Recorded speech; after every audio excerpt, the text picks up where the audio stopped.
Dočkali jsme se, BMW to dokázalo a slaví dvojité vítězství ve FIA World Endurance Championship. Krásný dobrý den, vážení diváci Sporty TV.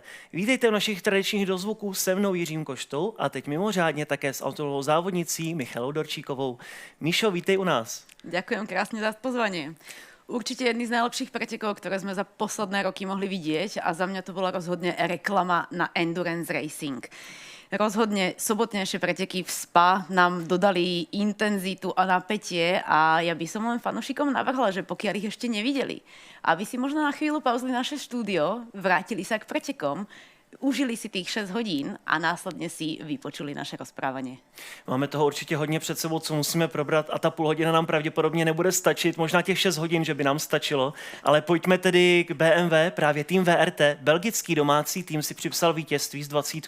René Rast, Robin Freins a Sheldon van der Linde, no ale aby toho nebylo málo, tak dokonce double, 15. doplnila ty stupně vítězů a tohle tedy bylo fenomenální na domácí půdě pro VRT. Cieľom každého týmu je samozrejme vyhrať, ale myslím si, že nikto u VRT ani BMW nečakal, že práve tá prvá výhra príde naozaj s takýmto obrovským úspechom a dosiahnu to prvé a druhé miesto. A určite po závode neostal kameň na kameni a potokom tieklo snať všetko, len nevoda. Musel jsem to říct a trošku jsem hanil BMW, protože už je to jejich 3. sezóna ve FIAVek. V IMSE americké se jim daří, dokázali získat několik vítězství a několik pole position, ale tady jim to pořád unikalo. Na Imole ta 20 měla opravdu silný vůz, vypadalo to na bednu. Penalizace drive-thru je vyřadila ze hry o pódium, ale tentokrát asi perfektní. Ta strategie a všechno zaklaplo úplně skvěle. Tak sa skladať kvázi dokonalý závod je naozaj umenie a vidíme v tom, najmä teda v endurance racingu, že musí sa sklbiť v podstate všetko, všetky premenné, ktoré tým, jazdci a mechanici dávajú do toho jedného jediného momentu. A myslím si, že tentokrát BMW pomohlo možno nielen v tzv. Všetkých svätých, čo mali nad sebou, ale hlavne Alex Zanardi, ktorý určite naozaj dozeral na svoju značku a pomohol BMW k víťazstvu najmä na domácej pôde. Kdy než teď to mohlo přijít, jak říkám, domácí závod. BMW to nemá daleko, samozřejmě z Belgie do Německa, ale to byla ta pozitivnější část, musíme přejít také na tu negativní, protože na Imole vyhrálo, nebo bylo druhé Ferrari 51, vyhrála Toyota, ale 1.50, která byla ve hře vlastně o to získat to celkové vedení v šampionátu, tak kolidovala. Přišla tam nehezká nehoda vlastně v La Source, kdy tam Alessandra Pirguidiho trefil Augusto Farfus a toho trefil také Jan Given, tak co se tam vlastně stalo?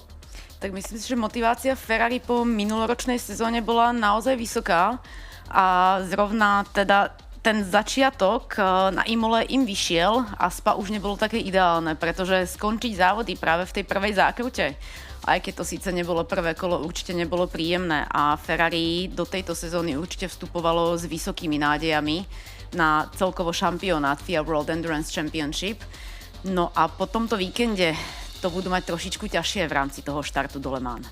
Co říkáš na to, že vlastně nezaviněně k tomu přišel takhle Pierre Guidi, ten se tam hodně rozčiloval. My jsme pak mohli vidět nějaké záběry přímo od Augusta Farfuse. Spekulovalo se o takovém tom moving under braking, ale prý je to spíše pojem z Formule 1, že to není až tak známe v těch endurance závodech. Vieš čo, je to pravidlo, ktoré je všeobecne v závodení. Nejde len o Formulu 1 samozrejme, všeobecne máš pravidlo proste počas brzdenia nesmieš meniť smer jazdy. A či už je to nejaký MX-5, ktorý je pre začínajúcich závodníkoch, alebo je to Formula 1 či World Endurance Championship, tak určite treba hrať fair a takzvané jazdiť fair. No a samozrejme nedoplatil na to práve Farfus, ktorý nebol tým vzorovým pretekárom v tomto momente, ale práve doplatila na to 51 od Ferrari. Můžu to doplnit tím, že dostal nakonec penalizaci, čili asi oprávněný trest. Určite oprávnený trest, pretože pokiaľ dojde k nejakej malej kolízii alebo nejakému dotyku, niekto sa na chvíľočku spomalí, tak je to v poriadku. Ale ako náhle niekoho doslova vyradíš zo súboja a hlavne, keď je to nie tvoja kategória, čiže keď sa jedná o konflikt medzi GT3 a medzi hyperkárom, tak stevardi sú naozaj neúprostní. Ferrari mělo takový hořkosladký víkend, podobně jako na Imole. 50 nakonec tedy dokončila na stupních vítězů, ale my jsme viděli ten fantastický souboj mezi Antoniem Fuokem, Kamujem Kobayashim a Kevinem Magnusenem do posledních metrů závodu. Jak jsme komentovali, tak jsme si to pěkně užili, pěkně jsme si zakřičeli, ale tedy ten Viking přezdívaný dánský pilot tedy ukázal opět, že je skvělý v defenzívě.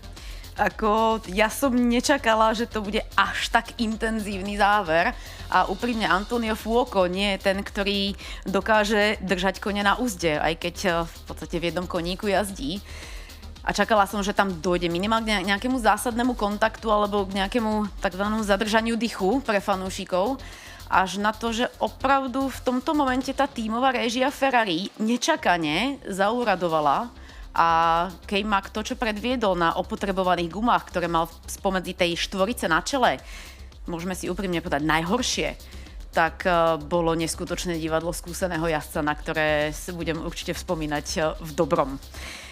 Čo dokázal Antonio Fuoco, tak to si určite ešte pripomenieme niekoľkokrát počas tejto sezóny, pretože pre ňoho to bola naozaj taká zmena v tom mindsete a určite na ňo bol pyšný celý tým, pretože doviezol tie body potrebné, na ktoré v podstate celý ten tým čakal. Aj napriek tomu, že za chrbtom mal Kamuiho Kobayashiho, ktorý si tiež brusil zubky na nejaké to pódium. Taková zvláštní situace, protože vlastně Antonio Fuoco je hodně takový ten italský temperament, by se dalo říci. Víme třeba loni na Imole, kdy to vůbec nezvládlo pod tím domácím tlakem.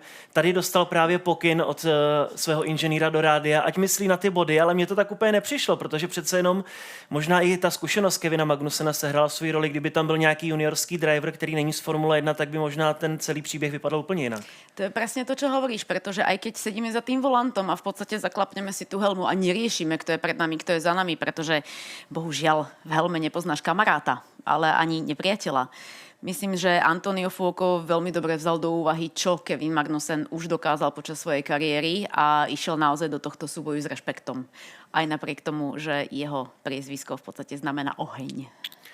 No ale smolářem víkendu není Ferrari, i když se to tak může zdát. A tifozi by to asi tak řekli, ale bohužel je to Peugeot. Pole position pro Malteho Jakobsena, také dánský závodník z 94 Peugeotu, ale vlastně hned po startu toho stintu kolidoval, byť nezaviněně, s Mattem Cressonem. Tak co se tam stalo? Tak môžeme to zhodnotiť ako studené gumy, tlak na track limity, Mercedes v štrku a v šmiku. A úprimne Malte Jakobsen síce vzal túto vínu na seba a veľmi férovo sa ospravedlnil nielen svojmu týmu, ale aj fanúšikom, čo bolo od neho naozaj krásnym gestom. Ale asi každý z nás videl, že v tom momente Malte nemal kam ísť a bola to tzv. Bezvýchodisková situácia, z ktorej bohužiaľ on vzýšiel asi s tým najhorším výsledkom. Pro Peugeot to byla historicky první pole position ve FIA. On je vlastně v šampionátu už od poloviny sezony 2022. Tak jak se to podařilo BMW, tak Peugeot čekali ještě déle na tu pole, ale to vítězství pořád nepřichází. Jak vlastně budou přistupovat k těm dalším závodům? Teď nás čeká Le Mans, domácí závod pro Peugeot, francouzský, ale je to takové zase. Máme tam nějaký dobrý základ, ten vůz ve finále možná nebude tak špatný, byť jsme ho chtěli vlastně úplně stáhnout ze závodění, ale teď tedy příležitost a motivace to doklepnout a přivést nějaký ten pohár. Tak prvú sezónu Peugeot nedošiel úplne s najideálnejším prevedením svojho vozidla, takže v podstate ako keby boli možno rok za tým vývojom, takže si môžeme povedať, že sú tam tým 3. rokom a nie 4. rokom, pretože ten odvážny krok, ktorý v podstate priviedli oni ako jediní, že budú jazdiť bez krídla, ako sme všetci zistili, tak nie je úplne ideálny. A Peugeot si určite praje získať podobne vysnené víťazstvo, ako teraz práve VRT získalo na domácej pôde. Ale žiaľ, Peugeot to má o to ťažšie, pretože 24 hodín Le Mans je na jednej strane nevyspytateľných, ale zároveň aj veľmi krutých často. A získať svoje prvé víťazstvo práve tam, to by bola obrovská odmena, ale zároveň aj obrovská výzva. To mi připomíná ještě vlastně ten původní šampionát, kdy jsme takhle měli Audi a Peugeoty a Audi bylo právě vždycky hodně silné v závodech, v kvalifikacích Peugeot, tak aby se třeba neopakovala ta historie. A i když Audi nemáme tedy v poli. Tak pokiaľ sa bude opakovať histórie, tak možno uvidíme práve červené Le Mans.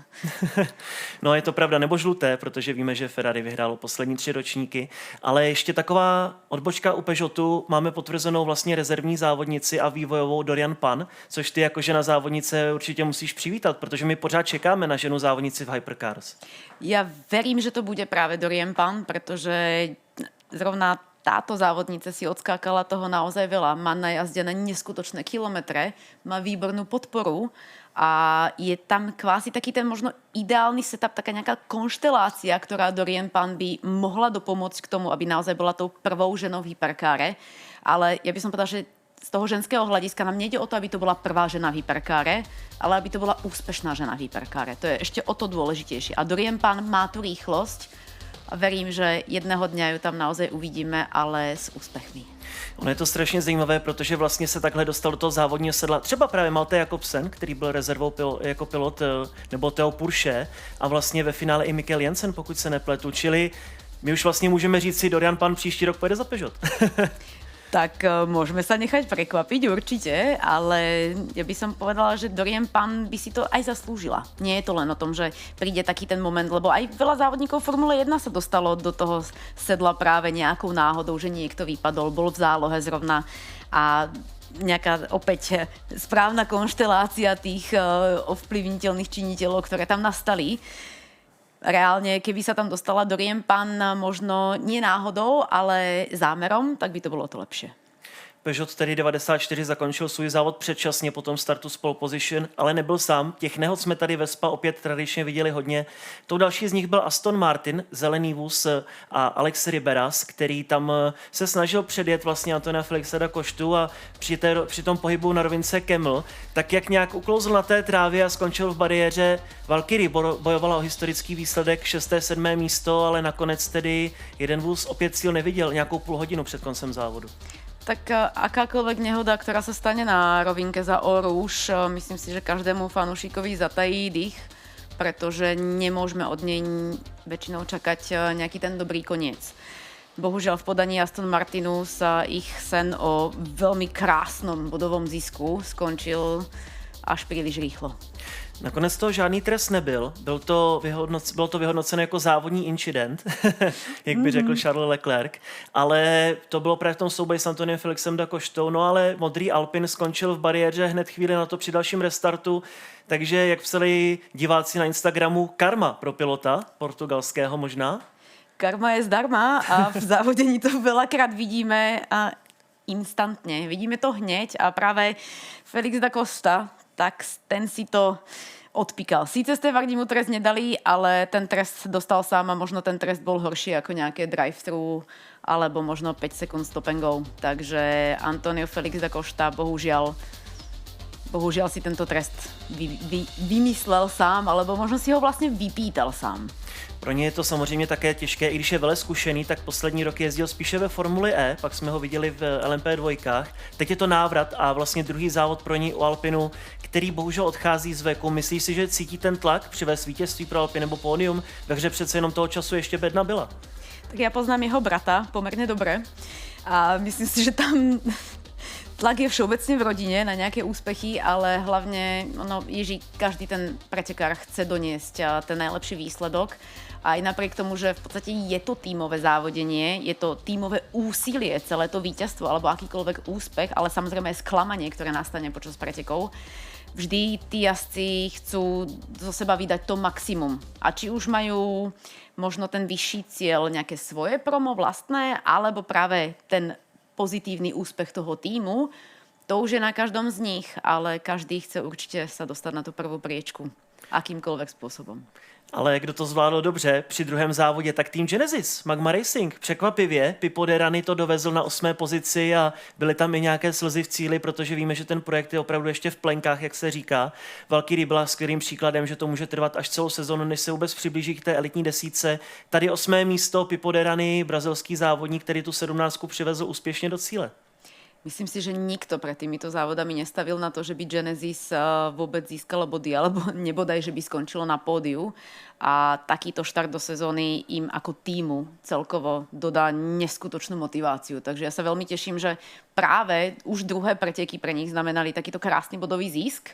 A uvidíme, čo od nich môžeme čakať v Le Mans, pretože tam bude úspech, keď vydrží celkovo vozidlo a celkovo tým aspoň tých 24 hodín. To už sme videli pri Cadillacu aj pri v podstate novo prinesenom Porsche.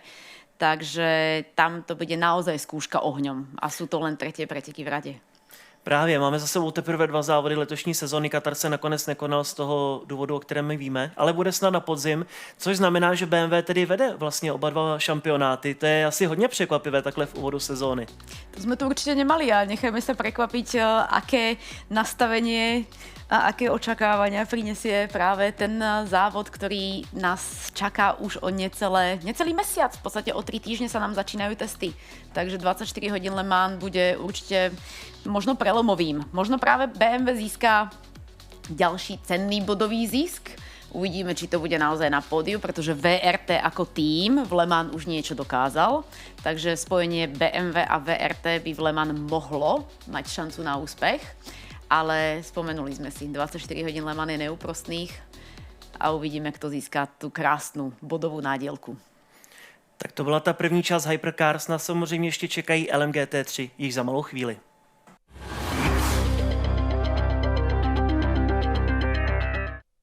Naše povídání o FIAVech stále pokračuje a tentokrát tedy přicházíme na tu další kategorii, LMGT3, kde se radoval konečně McLaren týmu Garage 59 po tom neúspěchu s Imoly, kdy vlastně nějakých 35 minut před koncem závodu odstoupili pro technické problémy. Ale tentokrát Antares Au, Thomas Fleming a Marvin Kirchhofer to dovezli a bylo to tedy vítězství. Míšo, co na to říkáš? Je to zase nový tým, druhý závodní víkend pro ně. Antares Au, pilot z Hongkongu, říkal, že to je vlastně neskutečné, že se jim takhle dařilo už od těch prvních testů.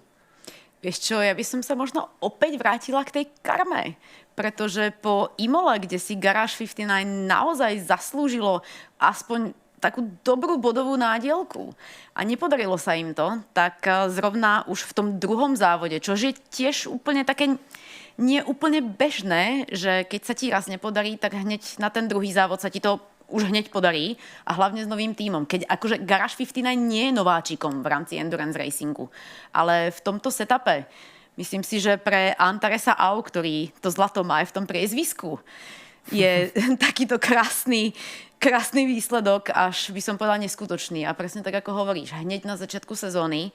A ja som veľmi zvedavá, čo od nich môžeme čakať do toho pokračovania, hlavne čo prinesú v Le Mans, pretože tam skúsenosti majú naozaj bohate ako tím a opäť to bude veľmi ťažkou skúškou pre nich. My můžeme na dálku pozdravit naší kolegyni Terezu Černou, protože ta vyspovídala právě Antarese Aua osobně ve Spa. Ona říkala, že je fakt milý a že nikdy neviděla takhle příjemného jezdce na rozhovoru. A on jezdil i azijské Le Mans, hlavně z Porsche, takže ty určitě ho znáš také osobně. Ono tam v rámci tých gentleman driverov, tak oni sa tak rozdeľujú možno na také 2 skupinky. Jednu si, všetko sú to teda bohatší páni, áno, to si môžeme otvorene povedať, že každý bronzový jazdec, no, asi tam nie sú skoro žiadne výnimky, ale každý ten bronzový jazdec má nejaký ten väčší obnos peňazí, ktoré rád investuje do motoršportu a rád si tým v podstate spríjemňuje svoje chvíle. Ja som rada, že čím viac ich bude, o to lepšie, pretože tým bude ten motoršport rozkvítať. A Antares Au patrí k tej skupinke gentleman driverov, z ktorých takzvané nesršia tie peniaze. Je naozaj milý, je pri zemi, rozvážny. A pre mňa sú práve toto piloti, ktorí si zaslúžia vyhrávať. No ale oni cílem první neprojeli, sice jsme to teďko trošičku tak nějak jakože vyvolali, vyhypovali, jak se říká, ale v cíli bylo první Ferrari AF Corse s číslem 21 Alessio Rovera. Ten tam bohužel dostal penalizaci právě při výjezdu z boxu, kdy se tam potkal s McLarenem číslo 10, takže tak jako jsme to loni viděli 2krát, v cíli jiná GT3, než potom vlastně oficiální vítěz závodu. Tak úprimne, aj AF Corse Vistajet je tým, ktorý si zaslúži vyhrávať aj so svojím gentleman driver line-upom, ale úprimne, bohužiaľ, majstrovstvá sveta vo vytrvalosti alebo akýkoľvek šampionát majstrovstiev sveta je neúprostný a akákoľvek chyba sa trestá naozaj zásadne. Zrovna 21 na to doplatila možno tou najnižšou penalizáciou, ktorá existuje, ale priestupok sa stal a tým pádom tí stevardi musia všetko hodnotiť férovo. Či už je to ten líder tých pretekov, alebo je to niekto na konci pola. Tá penalizácia by mala byť rovnaká. Žiaľ, 21 si nevybrala správny moment a tie dva safety cary, ktoré boli tam na konci, im rozhodne nepomohli, pretože verím, že pokiaľ by nedošlo k týmto dvom safety carom vďaka Dakoštovi, tak 21 by s prehľadom vyhrala preteky aj napriek tejto penalizácii. No žiaľ, prejdeme prvý cieľom a nezískame víťazstvo, možno je to ešte horšie, ako keby sme došli do cieľa štvrtý, alebo aj vôbec, pretože tá radosť z toho, čo ti normálne prinesie tá šachovnica na tej prvej pozícii, v podstate instantne opadne a zamrzí ťa to možno viac, ako keby si nemal vôbec šancu. Ten safety car zase ale naopak někomu pomohl a to bylo právě Porsche týmu Mantei s číslem 92. Po druhé, třetí a najednou vedou šampionát. To je takový ten jejich typický styl. My se o tom bavíme pravidelně v dozvucích, že nikdo nic a najednou pódium a najednou vítězství v šampionátu. Takže tady opět se prokázala ta skvělá strategie toho německého týmu.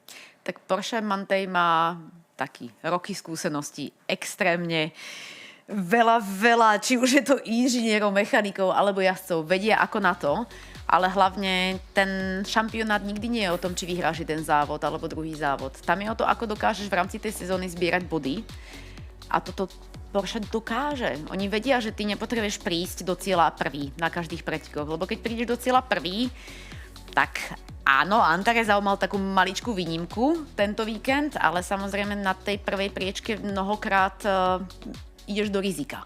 A to riziko v rámci 6-hodinových alebo viachodinových pretekov sa nevždy vyplatí. Porsche Mantei tak ako potichučku si tam zbiera bodíky a väčšinou práve takíto pretekári, respektíve takéto týmy dokážu na konci tej sezóny prekvapiť, pretože ty o nich nemusíš ani počuť počas tej sezóny. Niekde tam na tom 3., 4., 5. mieste zozbierajú body a následne, keď sa to tak krásne sčíta z tých 6 pretekov a najmä teda veľmi závisí na tom, aký výsledok spravíš v Le Mans, pretože tam sa tie body rozdeľujú naozaj štedro, tak na konci sezóny zistíš, kto vlastne má reálne nádej na výhru a možno ani raz nevyhral závody. To jsem chtěl říct, že v Le Mans se právě budou dvojité body. Pro vítěze je to 50 a pak nám to postupně klesá. V těch 8 a 10 hodinových závodech máme bodů také více. Tam je to 38 pro vítěze. No ale je to zajímavé, protože právě s ohledem na Le Mans, koho favorizovat v té kategorii LMGT3, protože viděli jsme minulé vítězství týmu BMW, VRT, u 69 vlastně, kdy to bylo ze 4. místa po startu. Teď se trápili, tak nějak nenápadně říkali, že to, o čem nesmíme mluvit o BOP, že jako nic moc, ale nakonec tedy žádný bod si neodvezli. Tak BOP je, myslím si, že čarovnou témou a už je jedno, či je to Hypercar alebo GT3. Ja sa veľmi teším na Le Mans, pretože tak ako sa o BOP, ani vo Formuli 1 samozrejme, ale akože vo FIA World Endurance Championship už vôbec sa nesmie hovoriť na margo toho, čo sa stalo Toyote minulý rok, tak ja sa teším do toho Le Mans osobne, aby som sa s tými tým manažermi porozprávala naozaj face to face, kde teda verím, že mi niečo prezradia, tak možno potom aj ja prídem prezradiť vám. Ale je to veľmi ťažká téma a zároveň BOP nastaviť dobre je naozaj náročné. Potom do toho prídu tie týmy, ktoré zohrajú tú rolu či už nejakého takého brzdeného koníka, alebo čakajú až do toho Le Mans, aby to BOP práve na to Le Mans, kde sa berú tie najväčšie body, nedostali o niečo horšie. A tam práve spravilo takú maličkú chybičku Ferrari minulý rok, kedy tá ich dominancia v rámci hyperkárov samozrejme, tá ich dominancia bola až príliš okatá a následne ten zbytok sezóny nebol až tak krásny ako ten začiatok. Takže GT3 za mňa, ja by som si možno tipla, že to bude BMW alebo Ferrari, ale na tým sa neodvážim tipovať, pretože tam je to viac o šťastí, než o nejakom tom dobrom nastavení. Takovým oslým můstkem jsme přešli právě na Le Mans, to je naše závěrečné téma, protože závod závodu, vrchol celé sezóny, 24-hodinovka ve Francii a Ferrari, jak ty říkáš, mě překvapilo osobně, že vlastně ta 83 žlutá, která loni získala vítězství, tak letos tedy paběrkuje a vůbec ji nevidíme vepředu. Kubica se trápil na Imole, teď to vypadalo, že Phil Hansen ani Yifei také nemají rychlost v závodě, takže co Ferrari, myslíš si, že takhle právě vozí ty takzvané pytle s pískem a chtějí vyhrát po 4. v řadě?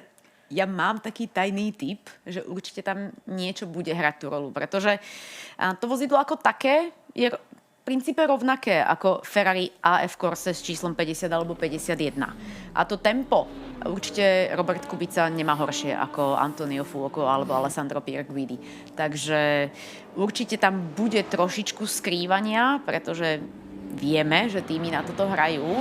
Otázka je, do akej miery niečo skrývajú a do akej miery možno práve tento rok už to ich vozidlo nedokáže dominovať tak ako minulý rok. Možno práve Toyota príde tento rok s trošičku krajším prekvapením, ako mala po posledné roky, kedy naozaj to nebolo až také ružové. A možno práve VRT bude tak namotivované, že so svojím Bavorákom to potiahnu na ďalšie pódium. Je to samozřejmě závod závodů. Jak jsem říkal, v minulosti jsme viděli silné Peugeoty v kvalifikacích a pak Audi dominovalo v závodech. To samé bylo s Porsche. To vůbec nebylo vidět v kvalifikaci. Loni zvítězil Cadillac v kvalifikaci, Alex Lynn získal tu výbornou pole position, Jota tehdy měla 1-2. A teď vlastně třeba o Cadillacu se vlastně vůbec nemluví, co třeba oni můžou být tím takzvaným černým koněm. Víme, že černý koně Ferrari, ale samozřejmě, jestli Cadillac nemůže překvapit zase v Le Mans, protože ti také vůbec vlastně nic moc nezajíždí teď. Ja by som Cadillacu úprimne dopriala aspoň malý úspech v Le Mans. Nech už je to top 5, pretože už je to niekoľkoročné snaženie sa a Jota práve nám aj v SPA ukázala, že tú rýchlosť majú. Že na to majú ako tím, majú na to jazdci a majú na to správny voz. A v SPA sme videli, že ten, kto vyhrá kvalifikáciu, rozhodne nemusí vyhrať závody a bolo to úplne otočené. V podstate každý, či už to bol Hypercar alebo to bolo GT3, tak víťaz nám štartoval zozadu. Ale reálne Cadillac to tempo mal. Cadillac to tempo mal aj po minulé roky a najmä v Le Mans. Takže ja by som možno tak maličko, aj keď nie som úplne fanúšikom Cadillacu osobne, ale trošku by si zaslúžili už motivácie, pretože minulý rok a po minulé roky to nebolo až také růžové. My můžeme doplnit, že tam bude vlastně další vůz Cadillacu od toho týmu Wayne Taylor Racing.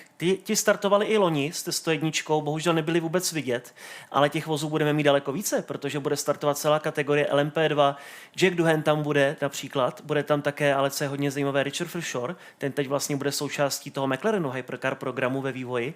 Dorian Pan, jak jsem zmiňoval, čili tam vlastně ani také nevíme, koho bychom mohli favorizovat, jestli máš třeba ty nějaký tajný tip někoho, kdo tam bude vepředu, protože United Autosport, je tam hodně zajímavých men a týmů. Vieš čo, po skúsenostiach v LMP2 a najmä tom, ako to aktuálne vyzerá na poli LMP2, či už to bolo v azijské Le Mans, alebo aktuálne sa môže odohrávať v európskej Le Mans, tam nejde o toho najrýchlejšieho jazdca. Tam ide naozaj o dokonalú konšteláciu hviezd, kedy máš rýchlych jazdcov, kedy máš naozaj veľmi dobrý setup, skúsených inžinierov a nestane sa žiadna chyba, pretože tá konkurencia v rámci LMP2 je tak nadúpaná, že ako dovolím si tvrdiť, v Hyperkáre je to krásne závodenie, pretože vidíme tu rozmanitosť značiek, rozmanitosť tímov. V LMP2 je jedno auto, Oreca, a všetci majú rovnaké podmienky, rovnaký štartovací materiál a nejaký priestor na BOP tam vôbec neexistuje. Podmienky sú pre všetkých rovnaké, čo sa týka nastavenia pohodnej jednotky. Takže tam naozaj závisí na tom, ako ten tým dokáže zmanéžovať tie závody a bohužiaľ veľké percento tam zohráva práve šťastie a bezchybnosť. Lebo bezchybnosť, jednoducho povedané, keď robíš chybu za 5 sekúnd, na trati ju v LMP2 v živote nedoženieš. Tá trieda je tak silná a tak vyrovnaná, a na Le Mans si naozaj môžeme pozrieť krásne divadlo neskutočne skúsených jazdcov, ktorí budú nasadení do tohto závodu, pretože ide o všetko. Takže ja verím, že tam to divadielko bude oveľa zaujímavejšie možno než na tých prvých priečkách. Tak Míšo, nalákala si nás skvěle na Le Mans. My ti přejeme samozřejmě šťastnou cestu, ať si to užiješ, protože vždycky být přímo na trati je samozřejmě o něco zajímavější. Určite, keď budú nejakí fanúšikovia, ktorí by sa chceli prísť pozrieť do zákulisia, veľmi rada ich privítam, takže nech sa mi ozvu. Napíšte mi na Instagrame alebo kľudne Jižíkovi, ten vám určite predá nejaké kontaktné údaje a Le Mans je pre mňa tým najmagickejším miestom na svete, takže veľmi rada komukoľvek predstavím to, ako to vyzerá z toho pohľadu tímu, pretože Le Mans je len jedno a ja som neskutočne šťastná, že tam idem 6. krát a myslím si, že nikdy sa tohto závodu nenabažím. Míšo, my ti moc děkujeme, že jsi dorazila a doufáme tedy, že tě zase později v sezóně přivítáme tady na Sporty TV. Budem sa tešiť. A to bylo od nás všechno, vážení diváci. Děkujeme moc za pozornost. Nezapomeňte samozřejmě sledovat i další závody FIAVek, které vám nabídneme živě. Jak kvalifikace, tak závod. Mějte se krásně. Krásny deň.